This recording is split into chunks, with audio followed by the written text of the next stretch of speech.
What's going on, guys? Doko back again, and we're here interviewing Scott. Alright, seriously though. Hope you're not. YouTube. We're doing this on Twitch. We're reacting to the interview with Scott Cawthon on Twitch right now. And by right now, it's already done if I uploaded it on YouTube. But we're doing a live stream every day for the FNAF lineup. So join us there for the rest of the lineup if you can or want to even. But hey, this is gonna be fucking epic. Alright. We're gonna begin in a second. Let's go. Scott, Yep. tell me what's in the box. The box. Yeah. I think as the 10-year anniversary is upon us, I will give this as my gift to the fan base on this 10th anniversary. What's in the box Oh shit. is It's not gonna be an answer, but it's gonna be nice. Look at this intro. Fancy. Aw. Hey. Hi, Mabel. Yeah, she's the best. What's going on, guys? Still come back again. Hope you're Hell yeah, fantastic classic. today. And it's the 10-year anniversary of Five Nights at Freddy's. It is August the 5th, which means if you've been looking at the list, what the official Twitter has been Except it's the saying, 4th because they interview changed it up. Scott But yeah. Ready? Hey, everybody. How's it going? Dawko, good to see you again. Yes, Let's 6 go. years since the last interview, right? Which is Mhm. crazy. A lot of things have been happening since then, so let's go back a little bit. So the interview was August 2018. Yeah. So Yep. after that, we got Help Wanted. Special delivery. Special delivery, Security breach. Security Yep. breach, I wanted to. Help Wanted 2, Ruined Ruined DLC. DLCs. There's Yep. a lot going on. Yeah. And of course the future games as well. And the movie. Yesterday, The movie. Steel has announced something. I don't know what it is yet because we're recording this, you know. They a couple didn't. months before. They're changing the lineup. Whatever it was, I hope you're very excited for it. Future Dorco, Into the Pit as well. Stuff to look for. There's so much Yep. stuff to look for. 5 laps at Freddy's. And it's really cool that you've done like a week of exciting things for the 10-year anniversary. You know, we've never It's seen something great. like this before. It's 10 awesome. years of Five Nights at Freddy's, which is Yeah. it's pretty crazy, right? Man, I can't believe it's been so long since our last. It's been so long? Really Well, seems like just so let's see my doesn't- song. How long did you say ago it was? 6 years ago? 6 That's years hard to ago. believe. I That's know. impossible to believe. I know, Yeah. right? I've actually got a song. Oh for shit. you What? that I'm gonna play for you to celebrate the 10-year anniversary.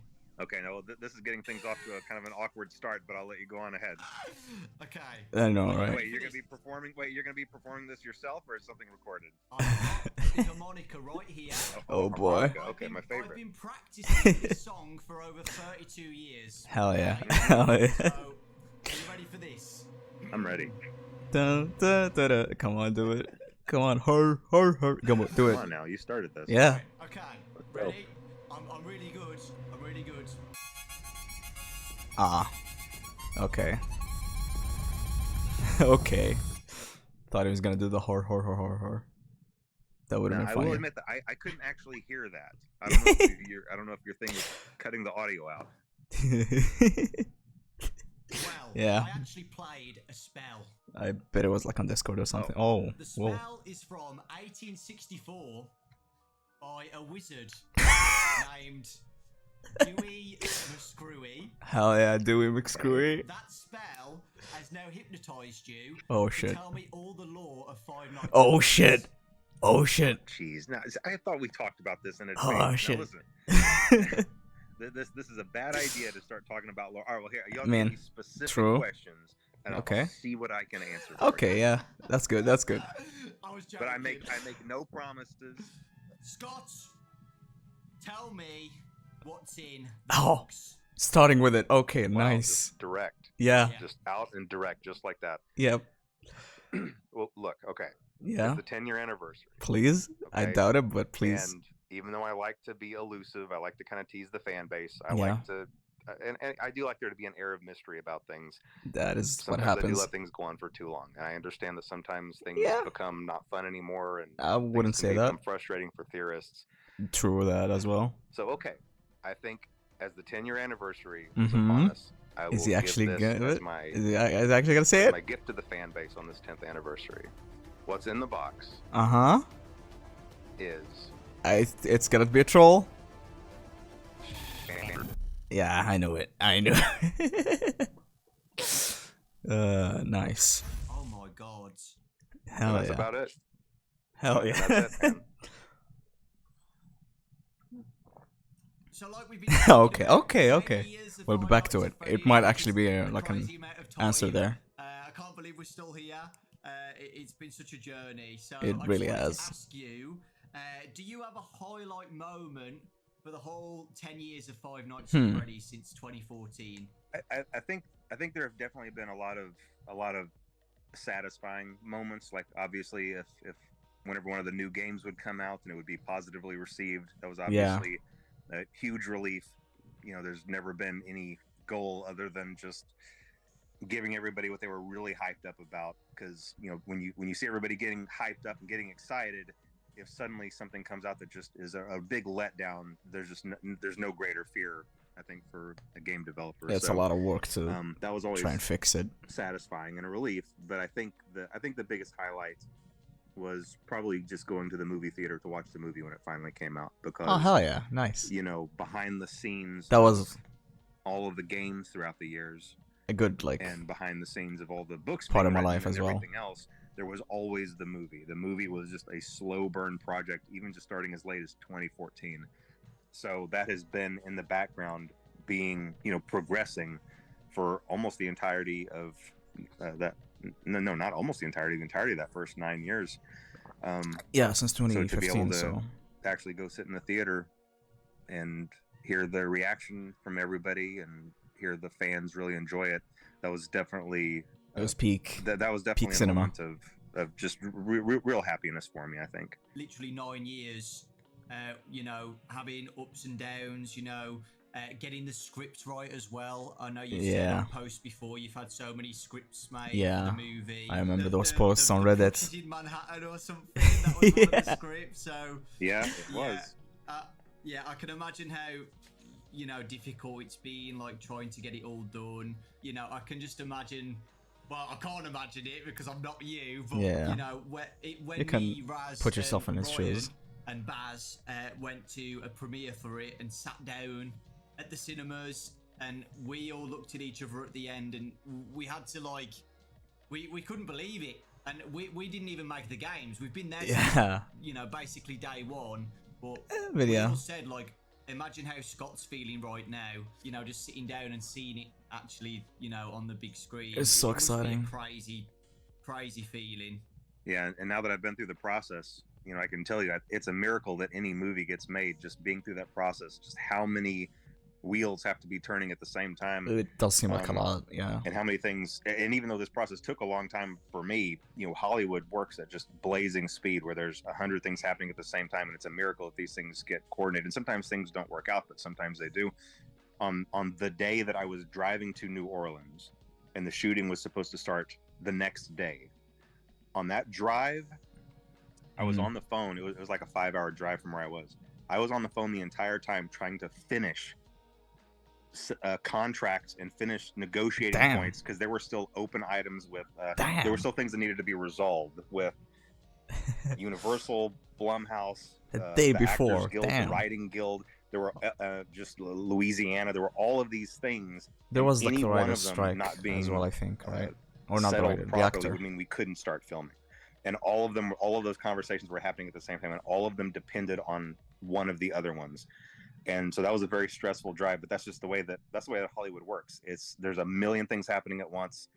It was definitely a whirlwind, but to see all of those pieces come into place, it was pretty remarkable. Yeah, and the movie was great. Yeah, like you were saying, I know I'm repeating myself, but starting just with 2015, you know, there were a couple of deals that weren't very good that I'm very fortunate didn't pan out. Warner Brothers. Whenever I was with Warner Brothers briefly, that was a good deal, and I was very grateful to have that. But even that, whenever the stars seemed to have aligned, things just didn't work out there either.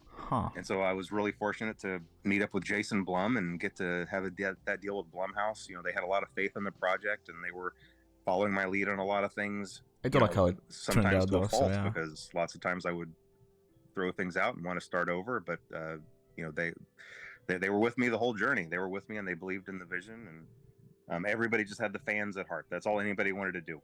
Everybody was just making sure that every part of the movie would be something that the fan base would look at and recognize or relate to or connect with. And I think in the end, we were able to accomplish that. And I'm just really happy with that. And I think we landed with just the perfect cast, which, again, that almost didn't happen either. There were a couple of instances where someone else was about to get a part. Sorry about that. And then something would happen that would make that not work out. And then someone better would step in.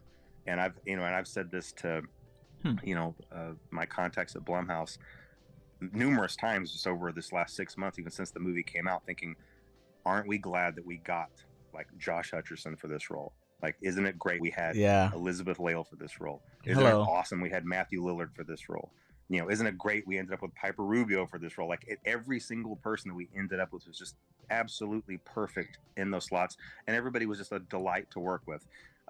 Once again, since I'm new to kind of the film industry, I got to talk to people about their other experiences on other projects, and it can be really scary because usually, from what I understand, every production has one member of the cast or one person on staff or just one person that causes problems or something like that. We didn't have anything like that. Nothing like that. Everybody was just phenomenal.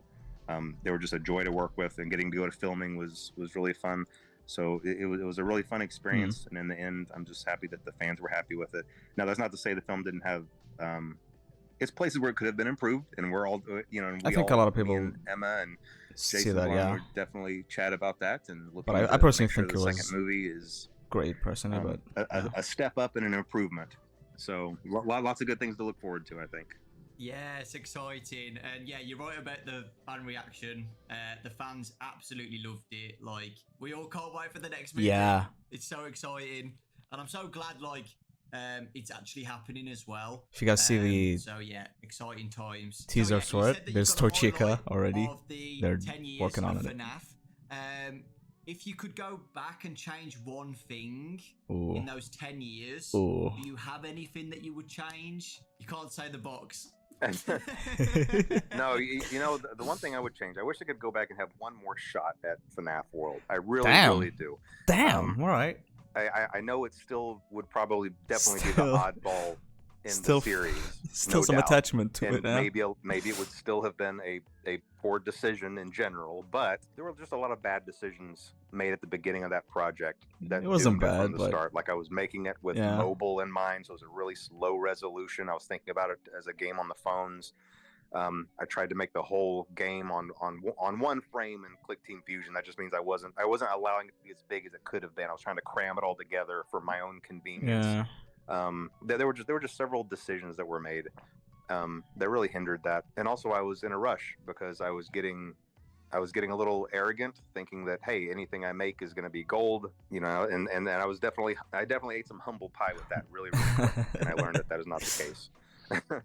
And so I've tried still to think be it very turned careful out not make that mistake again decent. after that. But yeah, if I could go back and change one thing, I wish I could maybe work with a different developer and just really make it a high resolution game. I mean, you could make really a good graphics, maybe remake of it. Help me with those graphics, and it could have been a good game.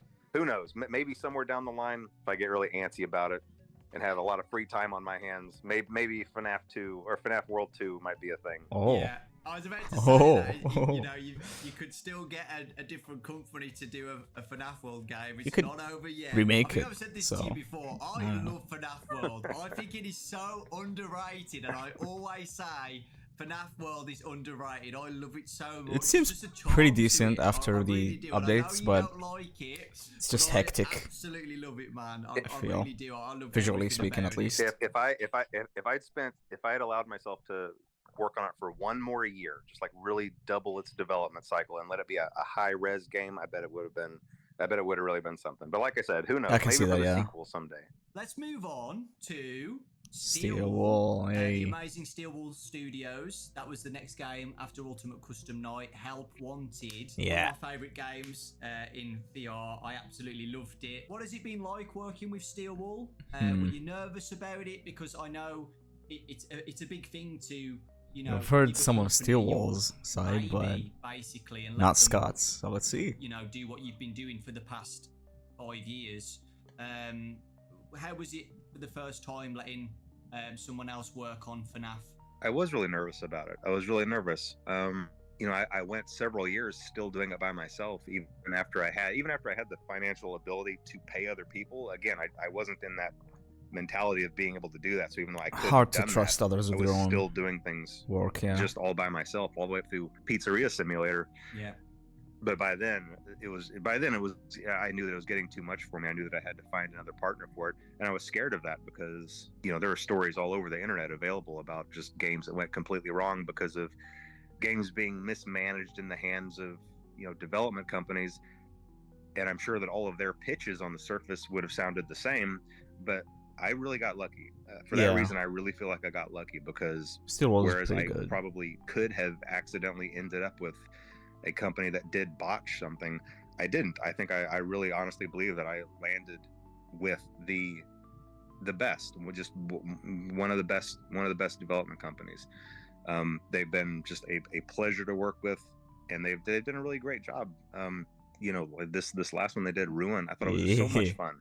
So much fun. And I think that might be my favorite thing that they've made was Ruin, and the things they have planned, which I'm not going to talk about right here. But the things that they have planned are really exciting too. So yeah, I've been really happy. It's been a really good experience. Good little tease, nice. Well, I was going to throw in, I'm happy with how Help Wanted came out, because at the time, and I don't have this anymore. I don't have a VR setup anymore.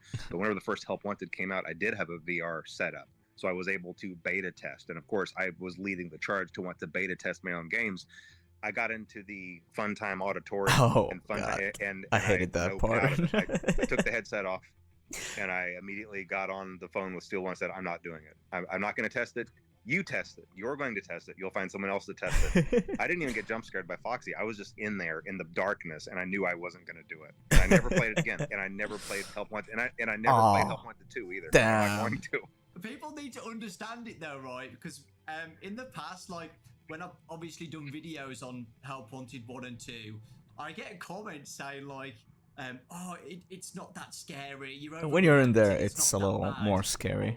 You don't know until you've literally put on the headset, right? Yeah, I played it, so yeah. Different, just watching it from a screen is compared to having the actual headset on. It's terrifying. Yeah, completely different experience. My other question, Glitch Trap is one of my favorite characters in FNAF now. I absolutely love Glitch Trap. What are your thoughts on Glitch Trap as a whole? With the development of Help. This could be good. This could be good. And I know that this is kind of one of the places where I know that there's a little bit of a divide with maybe me and the fan base, or maybe just within the fan base, because I always lean sci-fi. I have a tendency to lean sci-fi, even though I try to come back into the roots of the supernatural instead. But I can't help my inclinations to lean sci-fi. So anything that involves possession of AI or possession of machines or circuitry, that I love that sort of thing.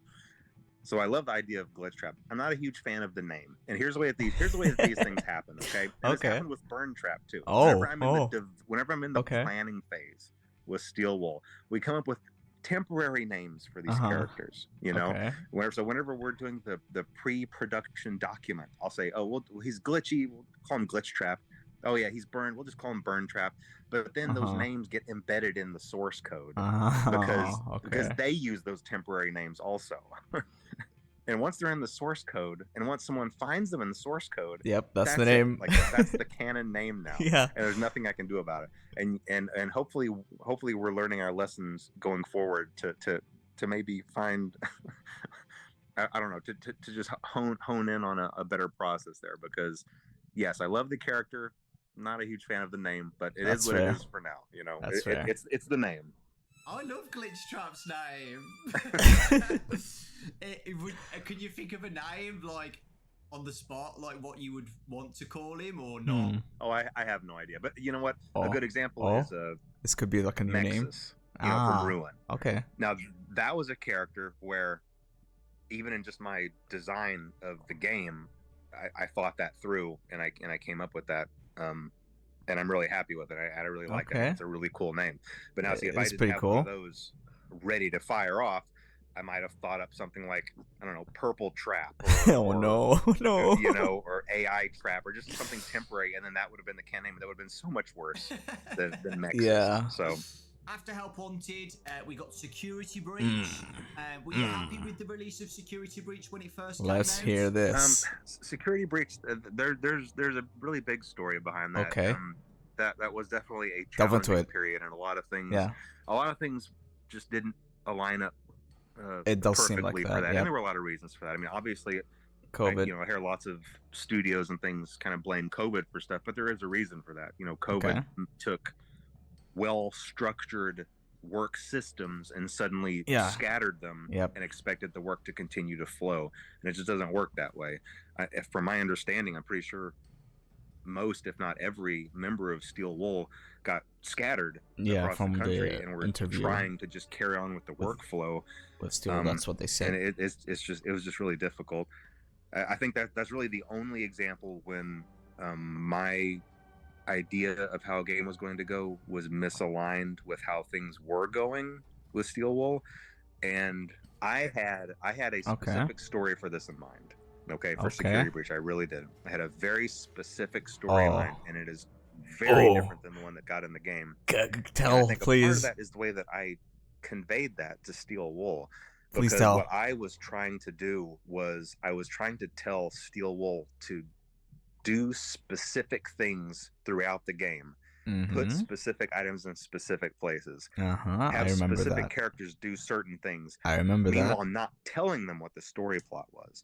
Because in my head, I was thinking, okay, when people find this, they will connect this to this to this, and it will all be revealed. And I thought I could do that without telling Steel Wool the story. That was a bad idea with COVID. That was a bad idea. Because they got all of these pieces, and they thought it was their job to connect them in a way that made sense. And so really what you ended up having were the same pieces, but telling completely different stories. And since I was trying to kind of tell a specific story with mine that went a certain direction, they were taking pieces I didn't fully understand and trying to craft a story out of them. And again, I don't blame them for that. I blame myself for that, because I guess what I should have done is just said, hey, here's the story. Here's why these pieces are here. Here's how they're supposed to connect. And I can give you a really easy example for this. And I'm hesitant to say this because I don't like messing with the lore. That's but fine. I think in this case, it's okay. When it comes to Burn Trap, originally, Burn Trap was never supposed to move. He was supposed to just be something you saw in the corners, or like if you were walking past machinery, you might be able to peek in between two things and see him in the corner or propped up against a wall, almost like a some kind of decaying movie prop, and you never fully understood what his purpose was. And he had a very specific purpose, and I'm not going to say what that purpose was, but realistically, he never moved. Well, obviously, that's not what we got in Security Breach. Security Breach got a capsule opening and purple smoke flowing out, and coming to get you. And so it's just not quite the same thing. So, but anyway, it didn't turn out the way anybody wanted. But hey, whenever that happens, just like whenever I stepped in it a little bit with FNAF World, me and Steel Wool got together. We were like, look, all that matters now is making things right by the fan base. That's all that matters. Going forward, we all had the best intentions going on.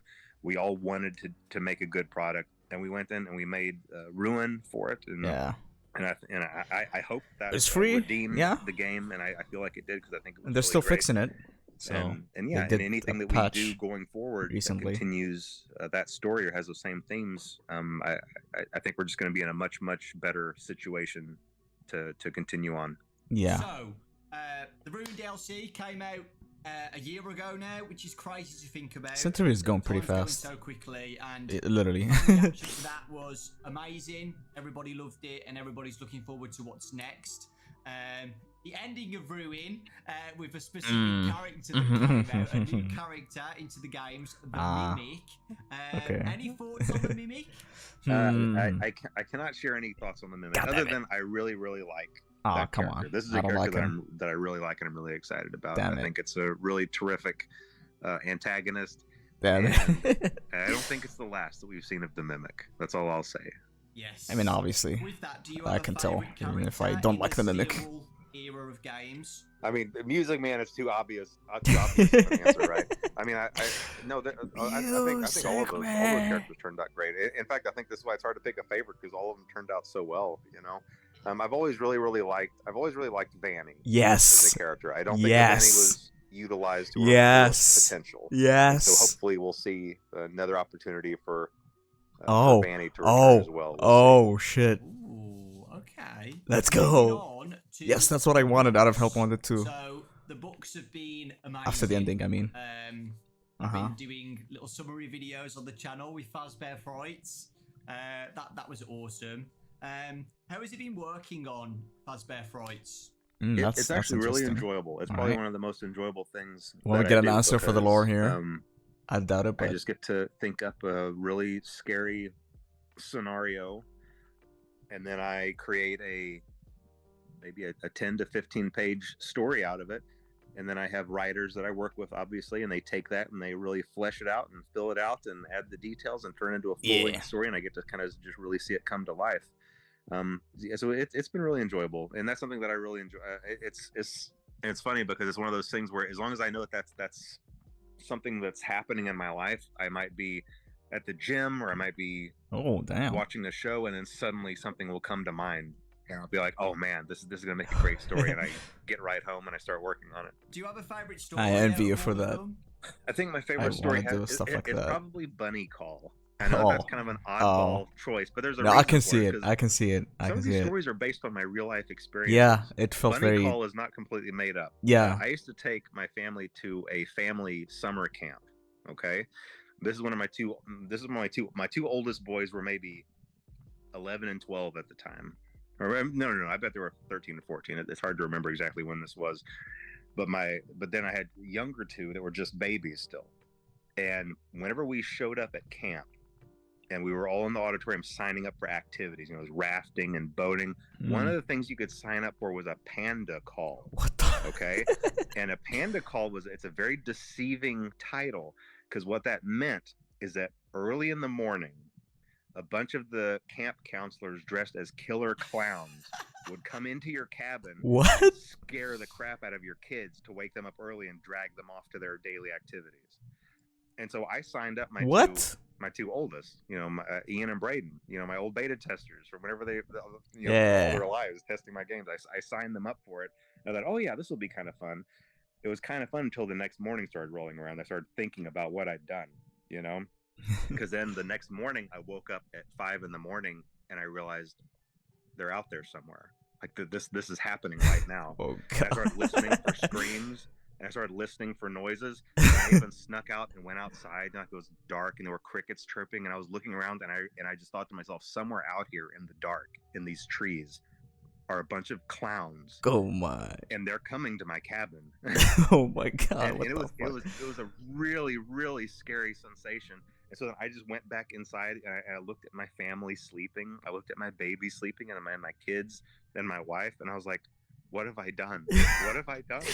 What the fuck, bro?"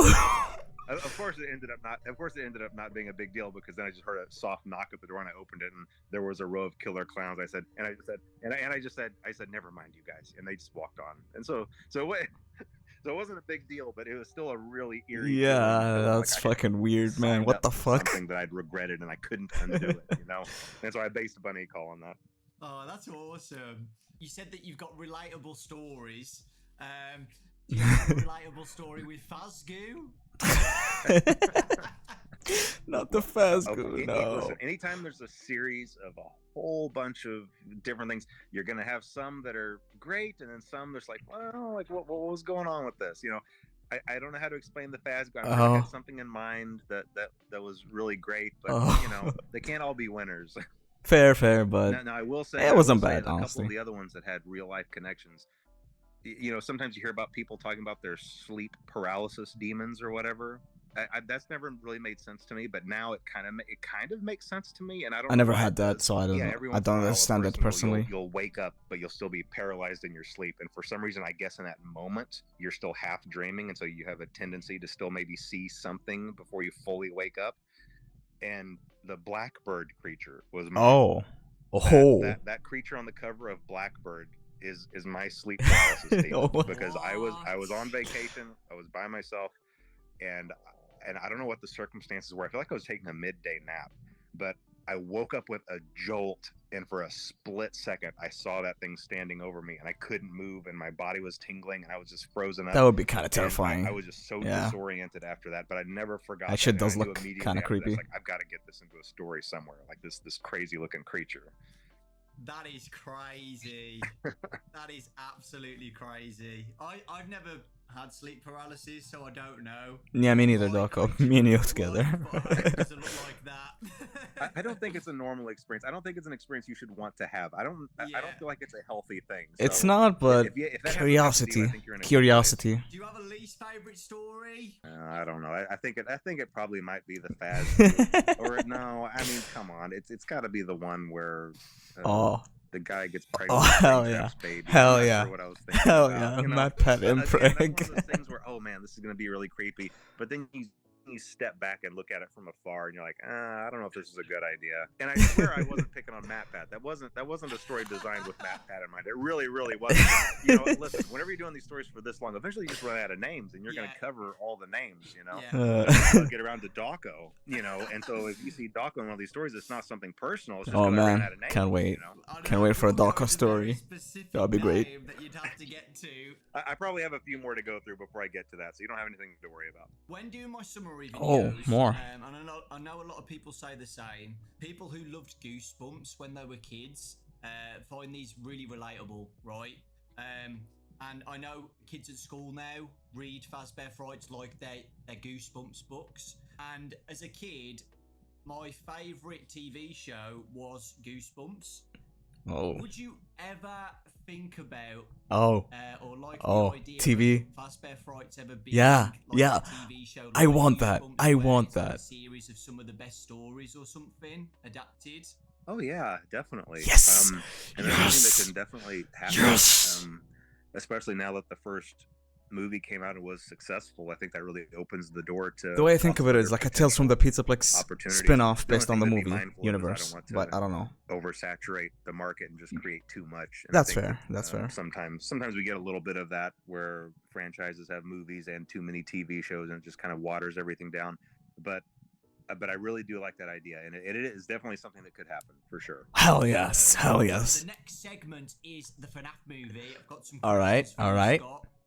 First off, I absolutely love the movie. As Same. You know, and I know Great a lot of movie. people did as well. The fans absolutely loved Yes. it. And it did really well at the box office as well. Yes. I still rewatch it from time to time. You, Blumhouse, Universal. So yeah. First question is, how was working on the first FNAF movie after waiting for so long? After announcing it back in 2015, well, you emailed me back in 2015 about it. I still remember that email. But yeah, how was it? It took a really long time to get off the ground, really just because of the screenplay. But after the screenplay was really locked in, from there, all the wheels started turning, you know, all the engines fired, and it took off. And it was a really fun experience from there. And really the screenplay just had a lot of challenges because of what it was. And it's really, you know, throughout all of those years, I worked with a lot of different directors, a lot of different writers, a lot of really talented people that eventually would end up leaving the project, but still really talented people. And it was really just a matter of there's just material that's difficult to translate to the screen. Yeah, and one of the biggest issues is the animatronics, obviously being the monsters in the monster movie. If I were to approach any writer of a horror movie or any director and say, okay, here are your monsters, go make a monster movie with them, that's easy. You know, you give them all a knife, you go in, you just make your generic slasher, but just have it be, you know, Freddy, Bonnie, Chica, and Foxy doing the slashing. I'm glad it didn't turn out that way. The nuance gonna here be is that too boring. These honestly. animatronics are possessed by the spirits of kids. We did a These story are innocent more. kids. These are victims story themselves. There. Yep. So it's very, very difficult to still have a horror movie, still have those kills that you need, but still preserve the innocence of those kids. And it's a really difficult thing to do. And there were several screenplays that did not hit that mark. And I think I was more cautious about that and more picky about that than anything else. Makes sense. Makes sense. If kind of the innocence of those spirits was not preserved properly, I wasn't gonna go forward with it. And so, one quick example is the way that we were able to have a couple of kills in the movie was obviously the vandals. Yeah. We have a group of people who are breaking in, they're Easy. disrespecting the place, they're trashing the place, they're there with bad intentions, and then you combine that with the fact that these animatronics are, the spirits in them are these kids that are basically very confused and lost, animals backed into a corner, and kind of left with this impression that adults are out to get them, and then you have these violent adults breaking in. And so it allows you to have that kill count while still being like, well, I can kind of see how that might happen. Yeah. It was a tricky thing to do, but it was good. It was I good. think we were able to accomplish that.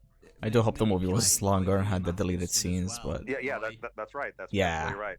The drawing on the wall was also kind of this layer, this blanket of manipulation over them all. So all of those things combined, you could see how these actions could happen. Yeah. While it not necessarily being the fault of the kids. With the fort scene as well, I love the fort scene. It's funny. Some people were a bit confused by that, like why are they building a fort? But I got it straight away. It's funny though. You just want to show the audience that they're just kids, right? Were you happy with the first movie and how it came out? Yes, I am. Hell yeah. Happy. I mean, hell yeah. Anytime anybody, I think pretty much anybody who's been through a process like this would be able to look back. And I do this with my games too. You look back and you're like, well, I wish I'd tweaked this. Oh, maybe this could have been like this, or maybe this could have been like that. Yeah. But you have to just really take a step back and look at it as a whole. And it's still good, yeah. And where it came from, all the things that could have gone wrong, and all the things that went right. Yeah. And just be really grateful that so many things just fell into place.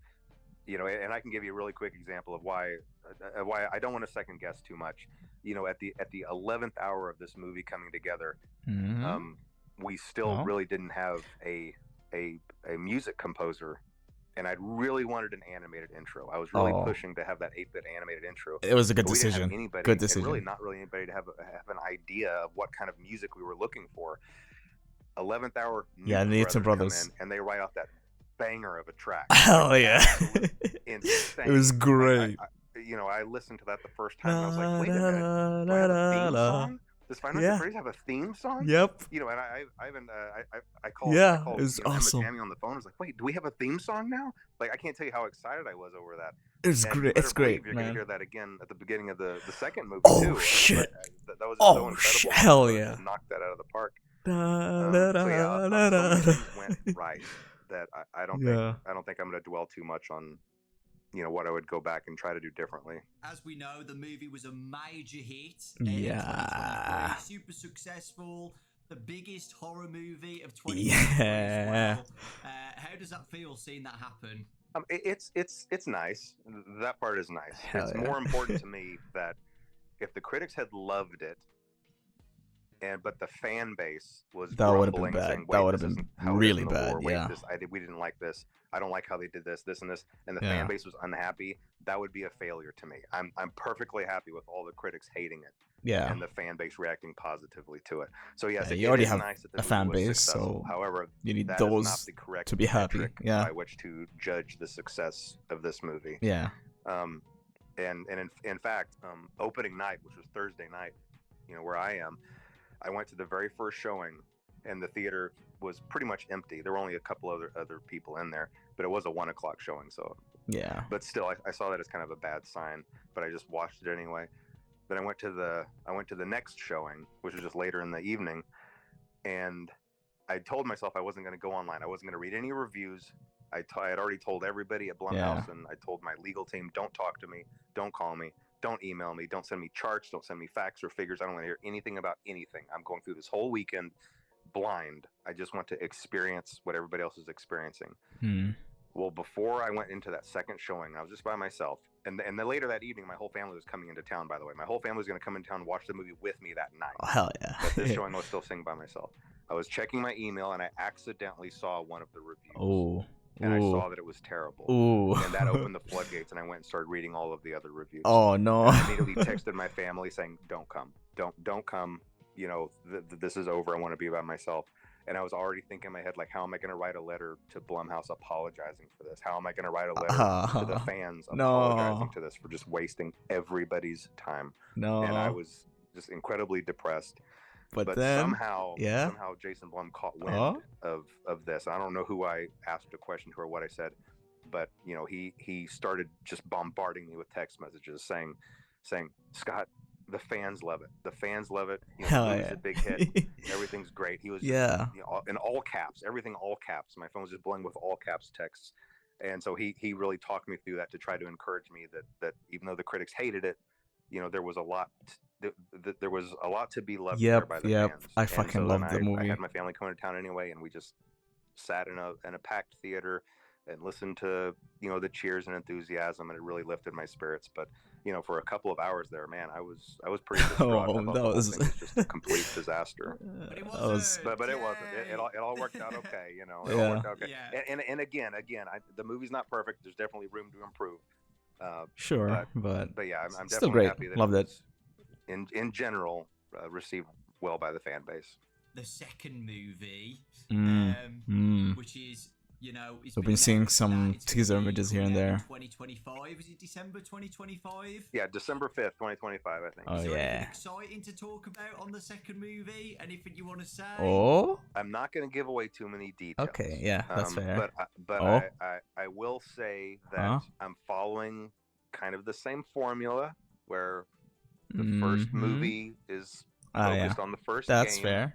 So I'm going to try to carry on that tradition onward with future movies. Second game, yeah. And I think that is absolutely the way to go. And I think everyone's going to be really, really excited for what's planned for the second one. You know, the first one was really challenging because it's so much setup. It's like, how do you establish all of this? Yeah, you got to. But now that we have that launch pad, where to go from there came a lot just more natural. Yeah, it felt a lot more natural. Yeah, and we were able to really craft just a really great story, I think. And I'm really excited about it. And I won't say anything more, but I'm really hopeful that everyone's gonna really love what's gonna come around December 2025. Yeah, so exciting. And is Emma back and everything? Oh yes, well? Emma's gonna be back. Nice. She did such a great job on that first one. You know? Yeah, I hope everyone that's is really pretty good much the same. Director. Yeah. So now we're going to be talking about Into the Pit. The new game that's coming out on Mega Cat Studios. We just got the trailer, another trailer, a couple like last week. And it looks amazing. It looks so good. So fucking good. How has it been working on the game based on a Fazbear Fright story? It's definitely been a unique experience. You know, I first started talking to Meg. I mean, it's been years and years since that game has been in development. And originally, it was just supposed to be a little novelty one-off. Like, oh yeah, here's this little company that makes 16-bit cartridges, and that was immediately appealing to me because I'm all about the Super Nintendo. And so if I could make something that would come on a Super Nintendo cartridge, you know, sign me up. That was the most exciting thing, the most exciting product I'd ever worked on. It was still just supposed to be a novelty, but as the development went on, everybody was looking at it thinking, this looks pretty good. This actually looks really good. Yeah. And so they just kept on going with it. They could have stopped a lot sooner, and they could have stopped with just a little simple novelty game, but they just kept going. And I kept looking at thinking, yeah, keep going. And they kept going, and I would keep looking at it. Is there anything about the lore? Big, full-fledged, full-sized game.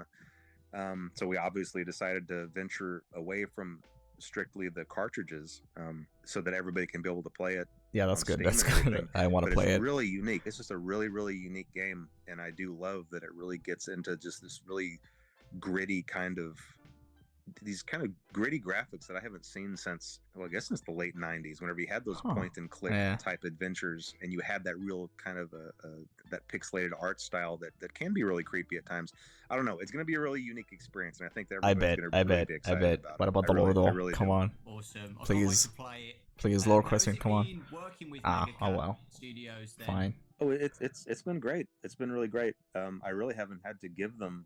I mean, I have had to give them direction, but for the most part, it's been weird. They would go into the hole for 6, 7, 8 months at a time, and I wouldn't hear anything from them, to the point where I thought, is this okay? I talked to the other people that I work with, like, is this game okay? Is this going to be okay? Are they okay? Do I need to check on them? Do I need to check on them over there? But then I would get an update, and it would just be all this crazy new stuff and all this crazy detail, this fluid animation. It's just crazy. Sounds like crazy, they're real stuff. good. The studio sounds like and it's then real go back good. to the hole again for 5, 6, 7 months. And then we just repeat that cycle. but now here we are finally at the end of that road, and I think it's just turned out really great. Like I said, really unique, and I think everybody's going to really like it. The reaction to the trailer has been amazing. All positive feedback about it. I'm so excited. It's close. It's close. I love it, the story of Into the Pit as well. Into the Pit's probably my favourite Fazbear Fright story. So with all the positive feedback about it, personally not my favorite, but it's pretty good. FNAF spin-offs made by other studios in the future. Let's hear that. It's definitely a possibility. In fact, I'd really like them to start working on Fetch. Ha. I think Fetch would make a really good game.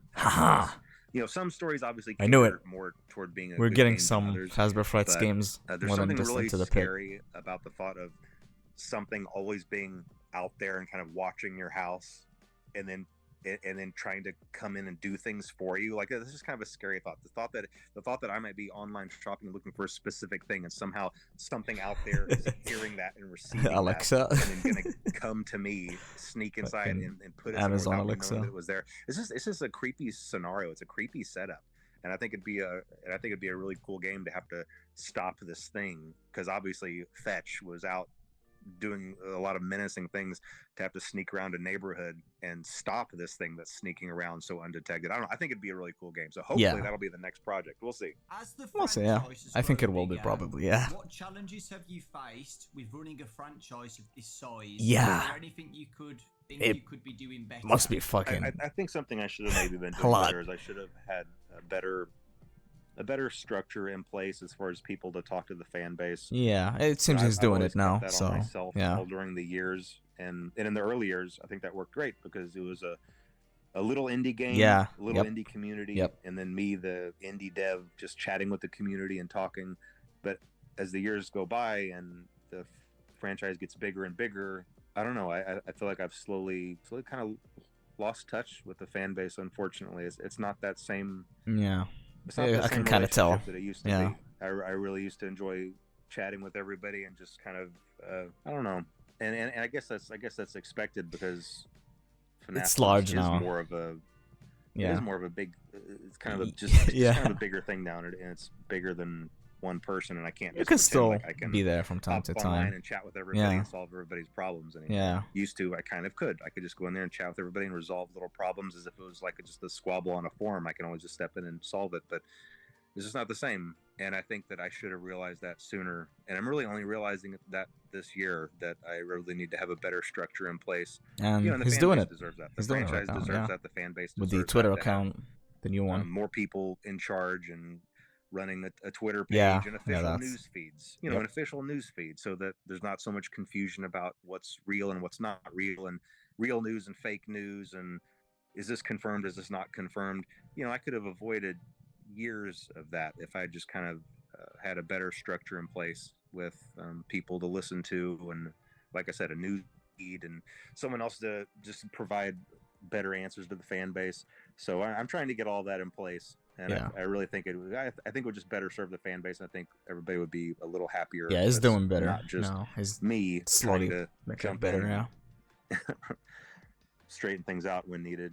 Yeah, I think the Twitter's a great idea. Yep. We're recording this in June, but damn, it was that's announced early. Today, the schedule for what's coming out. Yeah, it got changed. Really exciting and really good. So people, can get excited for the anniversary. They kind of know what's coming, which is really exciting. And communication like that, it's people have really appreciated that. So thank you for doing that. Yeah, I appreciate it looking a lot. Forward to seeing what happens next on the Twitter. I am excited. And apart from the second movie to look forward to, is there anything else you could hint at for the future? Give me something, any future please. titles or any little Come on. hints to get people excited for the future?